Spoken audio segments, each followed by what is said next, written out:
Hello and welcome to TCB for EAP. I'm your host, Jessi Mallory, and I'll be taking you back in time each show, remembering the one and only Elvis Presley. What might set this show apart from other shows is that I want to concentrate on you, the fans. There are so many stories that the fans have that never get circulated, so I encourage you, if you have any story at all, please send it my way. You can send me an email at jessimalloryelvis@outlook.com or find me on Facebook. I'll leave all links in the description below this video. On today's show, we get a glimpse into the early years of Elvis with none other than Kay Wheeler, the founder of the first National Elvis Fan Club.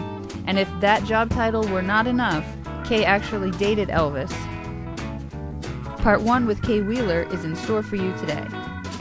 We have the first installment of Pringle's projects, the Elvis Tribute Artist Spotlight, fan mail, picture of the show, the fan highlight, and news about a new CD by the Follow That Dream series.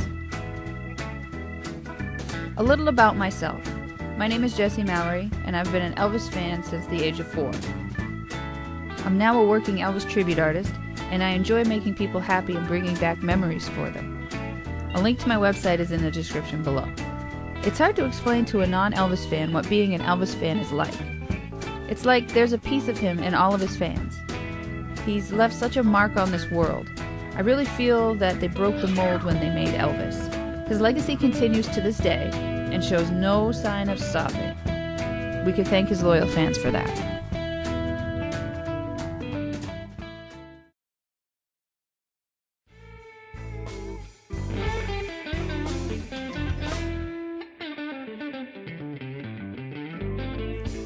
Today's fan highlight comes from Warren, Michigan. Stanley owns a 2012 Softail Deluxe Harley-Davidson. Stanley has customized his Harley with an all-Elvis theme. Stanley says he's been a fan of Elvis since his mother put an Elvis record in his crib at the hospital when he was born. Now that's an early Elvis fan. On one side of the tank of the bike is an airbrush tribute to Elvis Aloha from Hawaii. On the other side is a tribute to Elvis's 1968 comeback special. He also added a TCB logo for taking care of business and one of his favorite Elvis songs, Viva Las Vegas.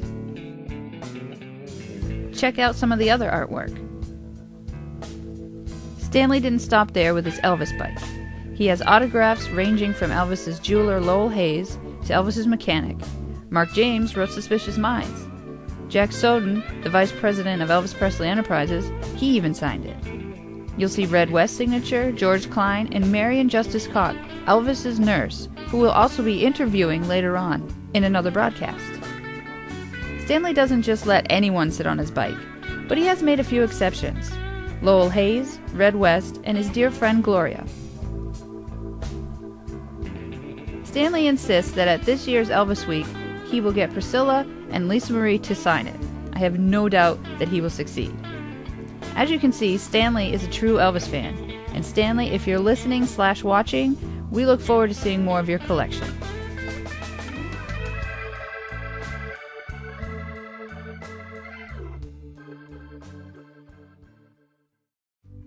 Kay Wheeler was kind enough to chat with me and send me some incredible information and pictures about her life with Elvis.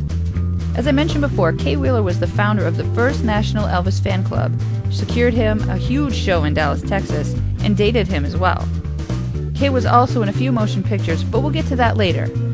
Let's hear part 1 of Kay Wheeler's story that she was so kind to share with me so that I could share it with you.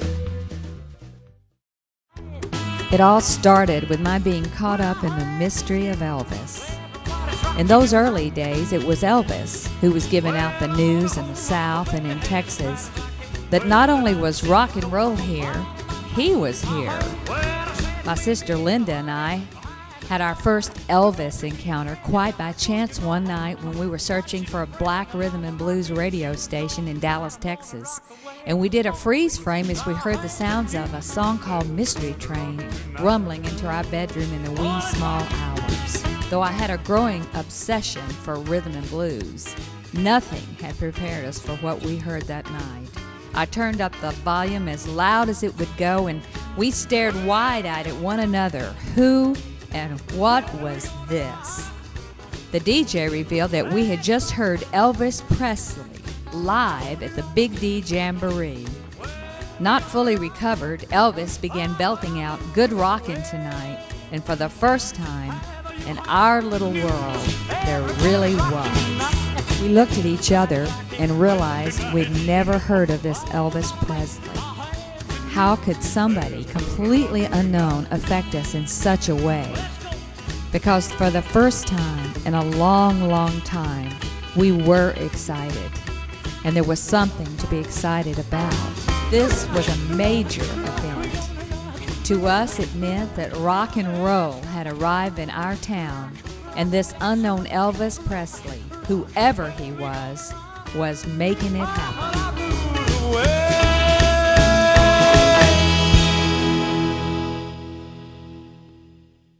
Well, it's a project like you've never seen before. It's Pringle's Project. That's right, it's time for Pringle's Projects. For those of you who do not know, Mark Pringle is a replication master in the Elvis world. He recreates everything from Elvis's clothing to guitars to microphones to items found in Elvis's home and everything else you can think of. I met Mark through Facebook, and we've been conversing for a few years now about Elvis. Mark not only makes his own replicas, but he encourages other Elvis tribute artists to do the same. Sure, you can go out and buy these replicas if you have the means, and that's great.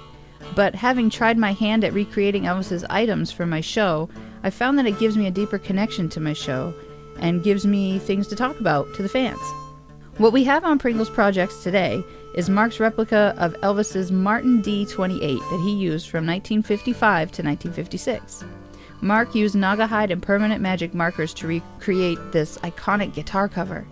Look at the detail. Let's do a comparison. This is Elvis's original guitar cover. And this is the one Mark replicated. It's pretty incredible.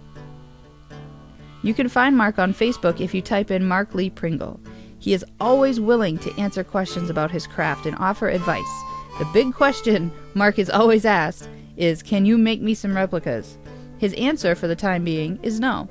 The time it takes to recreate these items in such great detail can be staggering. However, Mark is always up for offering tips and advice. Thank you, Mark, for sharing your work.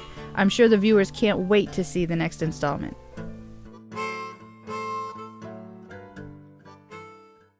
In our Elvis Tribute Artist Spotlight today, we have the great James Gibb. James is an awesome Elvis tribute artist. You can tell by the way he performs that he truly loves Elvis and that he is a true blue Elvis fan. James says he was sort of a late bloomer on becoming an Elvis fan. He was homesick from school one day and he saw the movie Elvis starring Kurt Russell. The next night, he watched Aloha from Hawaii. He was hooked. He had never seen anyone act or look that cool before. The decision to become a tribute artist was not his decision. It was decided for him by his wife, Lisa. Lisa had read in the paper that there was going to be an Elvis festival that included tributes to Elvis, and she signed him up without telling him. About 3 months before the festival, Lisa informed James what she had done, and it scared him to death. He'd never really performed in front of people before. He had no backing tracks, and could not stress enough how scared to death he was. But James ripped off the Band-Aid and did his tribute. He admits he was terrible, just awful, but he liked it. The Monday morning after the festival, his wife Lisa signed him up for singing lessons, and the rest is history. As far as his favorite decade of Elvis music to sing, James says that he loves all the phases of Elvis's life, but there's something about that early, just getting started, not really sure what he's doing Elvis. He loves Elvis's voice from the beginning to when it matured. James calls it a perfect instrument. Sometimes crazy things happen at shows. At the end of one show in particular, James was singing Hound Dog. There's a point in the song that if the stage is right, he'll slide across the floor on his knees. Apparently, the floor had been waxed or something because James went for his slide and couldn't stop, nearly sliding into the ladies in the front row. James said that they looked terrified because he was moving along pretty fast. One other funny thing that happened to James was when an elderly lady asked him for a kiss after the show, which is really pretty common. James obliged, aiming for her cheek, when she pulled his mouth literally into her mouth, and when James pulled back, the lady's false teeth came out. James says he's been to Graceland 9 times, taking at least 3 trips through Graceland each time. This I believe because his wife Lisa takes the best pictures of Graceland ever. She captures the little things that we may look over. What does Elvis mean to James Gibb? James says, Elvis is everything to me. In this one person, you have so many lessons. How to be a good performer, a good singer, how to speak to people, how to treat people nicely, and how not to treat yourself. Elvis was wonderful with most everyone he encountered, just not himself. There are many lessons that can be learned from Elvis. The tribute artist world is large and diverse. I asked James what he disliked about the ETA world. He said that the drama is a turnoff. James has won a few awards with his tribute. His most treasured are his 2 Collingwood Grand Champion titles, one for non-pro early years and one for pro early years. Also his first place win at the Tweed Elvis Festival, which secured him a place in the Ultimate Elvis Tribute Artist Contest in Memphis. If James had to sing one Elvis song for the rest of his life, he says the answer to that is easy. Don't Be Cruel. James says it's the most perfect rock and roll song, quite simple but perfect. It will always be his absolute favorite.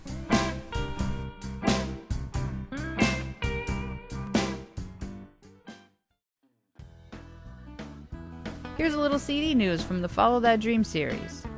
Elvis Las Vegas 74, a new CD, contains 2 legendary shows from the Hilton Hotel on August 20th, 1974. That's 2 CDs. You have the dinner show with 25 tracks and the midnight show that has 27 tracks. I really do love the cover of this CD. Looks like he's having a great time. And hopefully these shows are full of excitement and that raw Elvis power that we all know and love. So make sure you get your copy.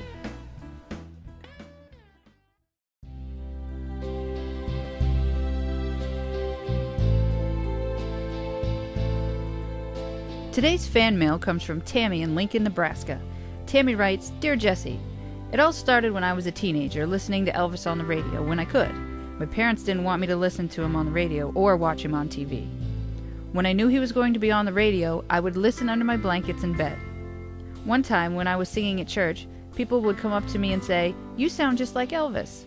From then on, I continued to try to sound more like him. I love doing concerts at nursing homes and associated living places. That's my story in a nutshell. Thank you. Thank you very much, Jessi, my friend. That's a great story. Thank you, Tammy, for writing in. And if you would like to share a story, please email me at jessimalloryelvis@outlook.com.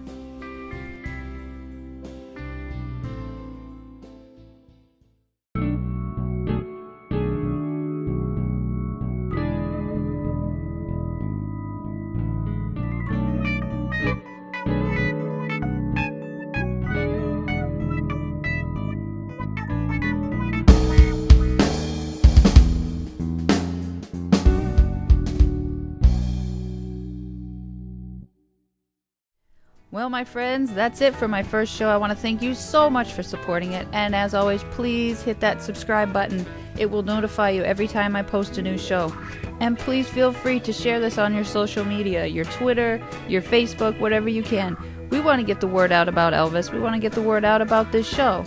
This show is for the fans. This is for you. This is to bring to light all the fan stories that we possibly can, to highlight some tribute artists who helped keep Elvis's memory alive, and just to make people happy. So again, thank you so much. My name is Jessi Mallory, and I will see you on the next installment, TCB for EAP.